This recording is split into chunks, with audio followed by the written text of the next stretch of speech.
Well, I really didn't expect that. No, I didn't expect us to play so well.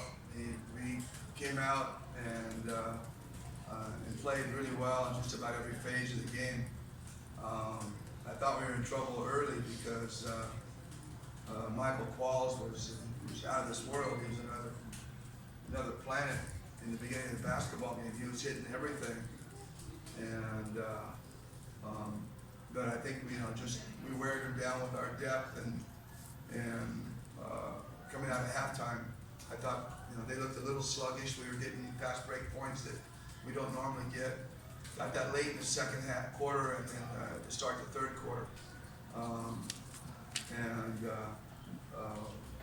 our depth kind of came to the front because it's the third game in 3 days, in 5 days, and but we still seem a little bit fresher than them. But it's I've said this a million times through the years in the playoffs. You don't get any bogey points for winning big. It still just goes down to a 2-1 lead. So it doesn't, on this side of it, Siam, you win by 30, maybe you can get 2 wins instead. But you can't. You only get 1 win out of the 30-point win. So it's the same as if you won by a point or you won by 30. Or for them, it's the same as if they lost by a point or they lost by 30. Starting on Friday, it's still 50-50 game. So but it's nice to have a head start now, to get ahead in the series and to dictate it. And when you get ahead, you can kind of dictate the series. That's always the goal: get ahead in the series so you can dictate and force the other teams to make adjustments. So. They're also, they're beat up. I look at their lineup. Sol's out now, and of course Bollock is out. And imagine those Bollock was in the game and playing for them, how much stronger they would be. Barangay Ginebra is out. Kevin Ferrer is out. So they have some real key players that could really add to their depth that are out. And I think that's where our advantage is right now.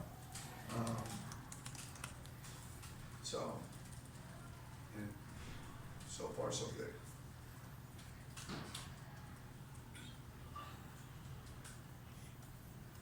Coach, another route? Do you expect another one? No, I didn't. Honestly, I did not. I really thought it was going to come down to the wire. We had talked about that. We knew they would start the game with force, and I thought we did a good job of responding to their force with our own force. And like I said, Qualls was just amazing in that first half, but yet we were still able to come to halftime with a lead, and I think that kind of frustrated them because they had, Qualls had really done everything he wanted to our defense, and I think that by halftime, I think they got a little frustrated. But it's a new day. Starting tomorrow, it's going to be a new day, and on Friday, it's going to be a new day. And again, the series is only 2-1, so we're looking good right now with 2 wins. But like I said, Friday is 50-50.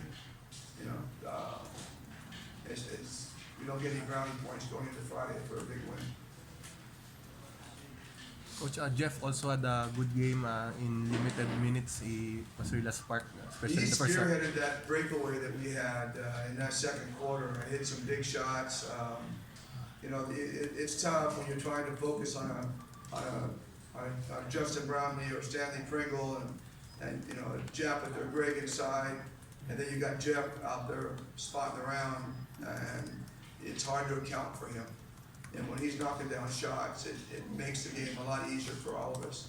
So yeah, he was by far our best player off the bench. He was, and if he can continue to do that through this series, and if we get into the next one, we can be tough to beat.